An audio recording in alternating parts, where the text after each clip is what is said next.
Pamilyang Pilipino, handa na ba tayo sa divorce? Nako, maganda pong usapan yan. Bakit po? Abay, nakapasa na po sa House of Representatives ang panukalang divorce sa Pilipinas. No? Ang tawag po dyan ay House Bill 9349 at naipasa yan noong May 22, 2024. Nasa na po ngayon? Abay, nasa Senado po. At yan sa tingin ko mahirap na usapin sa Senado dahil medyo nagsabi na ho ang ating mga senador na medyo hindi sila nag-a-agree doon sa panukalang batas na ang short title po ang tawag Absolute Divorce Bill. Ang panukala pong yan, ang nag-author po niyan ay si Congressman Edsel Lagman. At yan po ay binabalik ba o hindi? Nagkaroon ba tayo ng diborsyo o hindi? Kung titingnan po natin, dadalawa na lang pong estado ang walang divorce. Yung po ay ang Roma, o yung tinatawag na Vatican City. Vatican City is a state by itself. At ang Pilipinas po, no? Predominantly Catholic country. Bakit kailangan ng absolute divorce? Abay, ang sinasabi po, doon sa mga unhappy at irreparable marriage, kailangan mangyari yon. Kayo ba'y unhappy sa inyong kasama? Irreparable na ba ho ang pagkakaiba ninyo ng Mr. at Mrs., no? Kayo ba'y sinasaktan, no? Maraming rason kung bakit nagdi-divorce. Pero yung pong absolute divorce, yan po ay nasa atin noong 1917. Meron po tayong divorce law, 1917, ha? Panahon ho yun ng mga Amerikano na under tayo ng colonial rule ng mga Amerikano. Tapos po, nung 1950 Civil Code, ito po iniba, no? At ginawa na lamang legal separation. Ngayon, nagbago rin po yan nung dumating ang Family Code noong 1987 dahil hindi na ho inalaw ang absolute divorce at in-update lamang ang grounds para sa legal separation at annulment, no? Again, titingnan natin ang datos. Nasaan ba ang datos dito sa usaping divorce, no?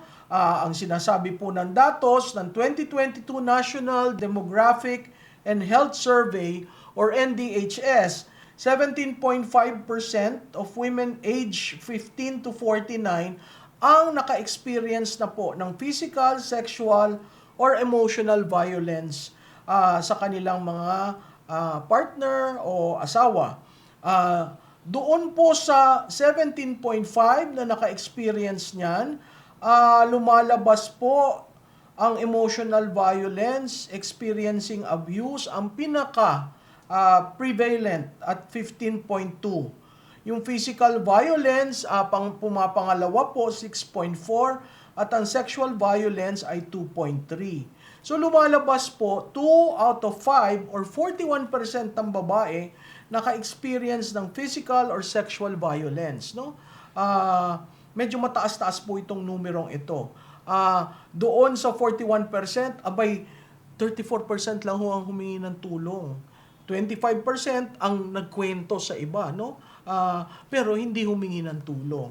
So, kung titingnan natin ang Pilipinas, napaka-importante ng institusyon ng kasal o marriage dahil yan ay sulat sa Executive Order 209 o yung tinatawag nating Family Code. Yan po ay nangyari nung panahon ni Presidente Cory Aquino, no? At bakit po mahalaga ang pag-aasawa, no? Tungkol po yan usually maayos ang property relations ng mag-asawa. So, kung ikaw ay nag-asawa, may legal recognition ang pagsasama nyo. Pag may legal recognition, nandun na po pumapaloob yung property rights ng bawat isa. Meron rin po tayong tinatawag na sa conjugal partnership of gains, tungkol rin yan sa property rights. Meron pong usapin sa tax, di ba? Kung exempted sa estate tax, meron pong paternity and filiation, kasi po napakahalaga. Yung bang anak na pinanganak ng during the marriage, considered ba yung legitimate, entitled ba yon sa kanilang succession rights, no? Meron rin po yung insurance benefits, sino ba dapat ang makakakuha kung sakaling mamatay ang iyong asawa? Sino ba ang may right sa insurance mo? Kahit ho dun sa premium, yung pag nag-retire, no, yung pension, sino bang magkakaroon ng right? So napakahalaga po yung institution ng pag-aasawa, no? Ngayon, pag tiningnan natin yung bill na pumasa sa House, meron po ring kamukha dun sa legal separation, yung mga grounds na andyan po ang psychological incapacity, irreconcilable differences, domestic or marital abuse, sex as reassignment, meron na po yan ngayon, at saka yung separation for at least 5 years, dati po 7 years, kung hindi nyo, wala kayong contact sa asawa nyo, pero ngayon binabaan na po sa 5 years. Tapos po may mga additional grounds pa, physical violence, abusive conduct, coercion to change religious or political affiliation, bigamous marriage, no? Marital infidelity, attempts on life, abandonment without cause, no? At dinagdag po yung sa annulment pag walang parental consent. Yan po yun sa mga age of majority. Insanity, fraud, force, intimidation, or sexually transmissible diseases ay kasama na po doon sa panukalang batas. Doon rin po sa panukalang batas, ginawang napakaklaro. Paano ba ako magfa-file? No? Ang sinasabi po dyan, within 10 years from the cause or discovery of the problem in the marriage. At isiningit po nila doon may cooling off period. Maganda po yung may cooling off period kasi hindi ka nagdedesisyon dahil sa bugso ng iyong damdamin. Sa cooling off po, doon sa panukalang batas, ang sinasabi, 60-day period for reconciliation. So may effort po to reconcile. At ang court procedure po, pag ang reconciliation hindi gumanda, hindi nakuha, yun po ay pupunta na ngayon sa korte para mag-file ng divorce, no? Ang napaka-importante po sa effects ng divorce decree ay dahil sa divorce, dissolve yung marriage. Ang legal separation po, wala, no? Hindi ka pwedeng mag-asawa uli. Pero dito sa absolute divorce, ina-allow to remarry. At klarado pong linagay dyan, ano ang provision sa anak, ano ang support, ano ang property division, may alimony ba, hindi na ho tahimik. Katulad ngayon, tahimik, marami naghihiwalay pero walang tulong na nakukuha. At ang isa pang bago ho dyan, yun hong divorce na nakuha nyo sa ibang bansa, recognize dito. Ngayon ho, hindi. Okay? So, kapag kinompare mo sila, ang divorce, dissolve a marriage, you can remarry. Ang legal separation allows the spouse to live separately. Pwede magkaiba ng bahay, pero hindi ho dinidissolve yung marriage, no? Hindi rin ho pwedeng mag-asawa uli, no? So, divorce, absolute, pwede mag-asawa. Dissolve ang marriage.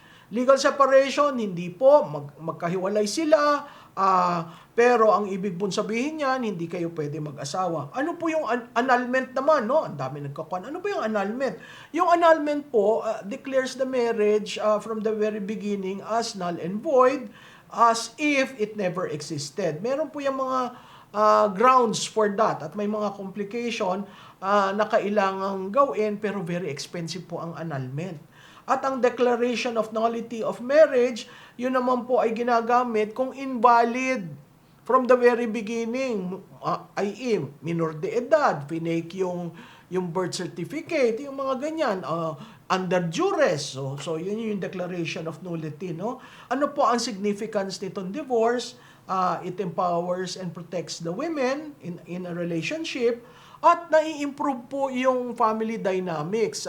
Kasi po kung hindi na talaga magkaigi sa isang bahay, mahirap naman po kung ang mga bata rin ang nagsasakripisyo dahil ang kanilang magulang ay hindi magkasundo.